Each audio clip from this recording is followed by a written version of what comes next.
Hello दोस्तों, आपका स्वागत है आपका अपना YouTube channel update bye education में। तो चलिए आज पढ़ेंगे वृत्त सर्किल। तो देखिए, किसी निश्चित बिंदु से समान दूरी पर स्थित बिंदुओं का बिंदुपथ वृत्त कहलाता है। यानी कि मान के चलिए एक निश्चित बिंदु है और इससे समान दूरी पर स्थित एक बिंदुपथ, तो देखिए ये एक वृत्त कहलाता है।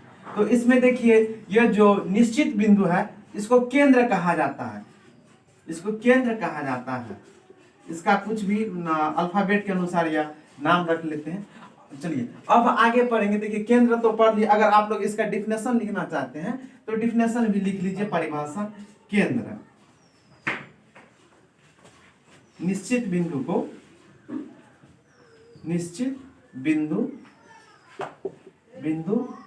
को केंद्र कहते हैं।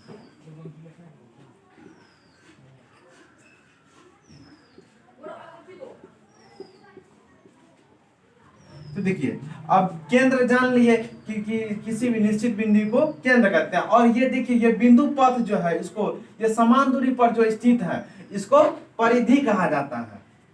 तो परिधि जान लेते हैं, परिधि। तो समान दूरी पर स्थित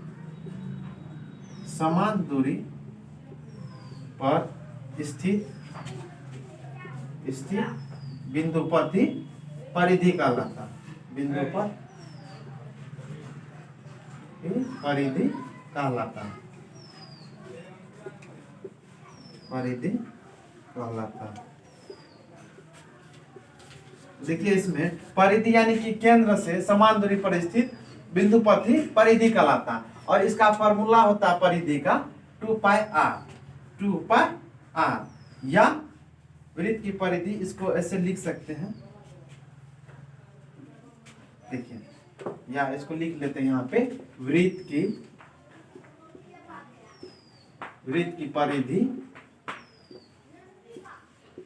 परिधि बराबर 2πr या πd। तो आगे जानेंगे r क्या है और d क्या है। तो इसमें देखिए 2πr यानी पाई का मान होता है 22/7 या 3.14, इसका संभावित मान होता है। तो देखिए इसमें वृत्त का परिधि पढ़ लिए, ये केंद्र हुआ और ये जो इसके चारों तरफ जो गोला है यानी इसी केंद्र से जो समान दूरी पर स्थित बिंदु पथ है उसको तो परिधि कहते हैं। उसका परिभाषा भी, उसका फॉर्मूला भी जान लिए। अब पढ़ेंगे देखिए ये वृत्त न किसी भी मतलब समतल में, जिस समतल में स्थित होता है वो समतल को दो भागों में बांटता है, एक बाह्य भाग और दूसरा आंतरिक भाग। तो देखिए ये वृत्त है, मान के चलिए ये एक समतल है और ये इस समतल में अगर कहीं पर भी कोई बिंदु है, मान के चलिए P बिंदु है, ये R बिंदु है, तो ये वृत्त के बाह्य भाग में है। और मान के चलिए यहाँ पे L है, तो ये आंतरिक भाग में है और ये बाहरी भाग में है। तो अब पढ़ेंगे इसमें, देखिए ये जो है तो मान के चलिए परिधि है। तो परिधि पर देखिए, परिधि पर स्थित किन्हीं दो बिंदुओं के बीच की दूरी जीवा कहलाती है। मान के चलिए ये परिधि है और मान के एक बिंदु ये है और एक बिंदु ये है, और इन दोनों के बीच की दूरी जो होगी ये जीवा कहलाती है। तो देखिए जीवा बराबर, तो जीवा का जीवा वृत्त की परिधि पर स्थित, वृत्त की परिधि पर स्थित दो बिंदुओं के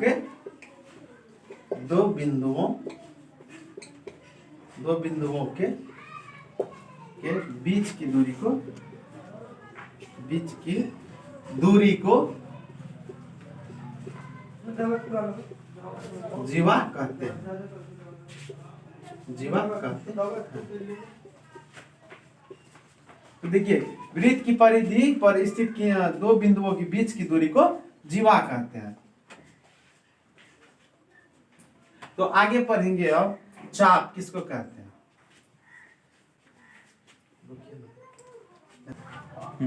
तो देखिए ये जीवा हो गई और आप आगे पढ़ेंगे चाप। देखिए मान के लिए एक बिंदु ये है और ये दूसरा बिंदु है और इस दो बिंदु के बीच की परिधि को चाप कहते हैं। चाप दो बिंदुओं के बीच की परिधि को चाप कहते हैं। देखिए मान चलिए ये R है और ये S है, तो ये दोनों के बीच की परिधि जो होगी उसको चाप कहेंगे। तो अब देखिए सबसे जीवा तो पढ़े, जीवा यानी कि किसी वृत्त की परिधि पर स्थित किन्हीं दो बिंदुओं के बीच की दूरी को जीवा कहते हैं। और व्यास किसको कहते हैं? देखिए अब व्यास होता है वृत्त में, तो व्यास सबसे बड़ी जीवा को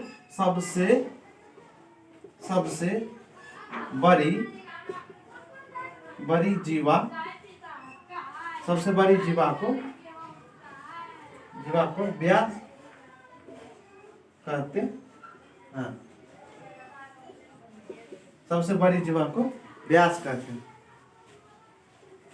तो देखिए व्यास जान गए, यानी कि सबसे बड़ी जीवा, तो सबसे जो बड़ी जीवा होती है वो केंद्र से होकर गुजरती है, तो उसको व्यास कहते हैं। और देखिए केंद्र से अब आगे पढ़ेंगे त्रिज्या। वृत्त में देखिए त्रिज्या देखिए वृत्त के केंद्र से वृत्त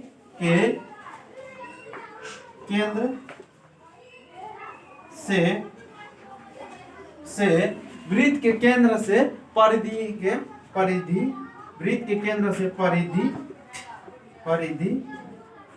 के बीच की दूरी को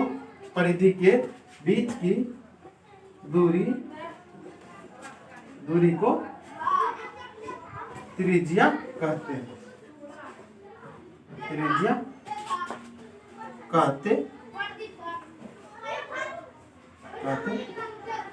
देखिए वृत्त के केंद्र से